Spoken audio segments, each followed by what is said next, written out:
പത്തനംതിട്ട റാന്നി ഐത്തല കളരിക്കൽ കടവിൽ കുളിക്കാനിറങ്ങി കാണാതായ 2 വിദ്യാർത്ഥികളുടെ മൃതദേഹം കണ്ടെത്തി.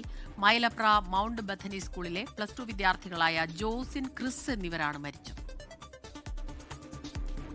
ഇന്നലെ വൈകിട്ടോടെയായിരുന്നു കൂട്ടുകാർക്കൊപ്പം ജോസിനും ക്രിസും കുളിക്കാനായി ഐത്തല കളരിക്കൽ കടവിലെത്തിയത്. പമ്പയാറിലിറങ്ങിയതോടെ ജോസിനും ക്രിസും ഒഴുക്കിൽപ്പെട്ടു.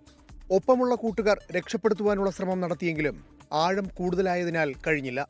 ഇന്നലെ 5:30 മുതൽ രാത്രി 9 മണിവരെ ഫയർഫോഴ്സിന്റെ നേതൃത്വത്തിൽ സ്കൂബ സംഘവും തിരച്ചിൽ നടത്തി.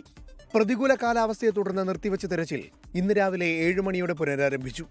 7:30യോടെ കടവിന് സമീപം ഇല്ലിക്കൂട്ടത്തിന് അരികിലായി വിദ്യാർത്ഥികളുടെ മൃതദേഹം കണ്ടെത്തി. നീന്തൽ അറിയാവുന്നവർക്ക് പോലും ഐത്തല കളരിക്കൽ കടവിൽ കുളിച്ചു കയറാൻ പ്രയാസമാണെന്ന് നാട്ടുകാർ പറയുന്നു. 24 പത്തനംതിട്ട.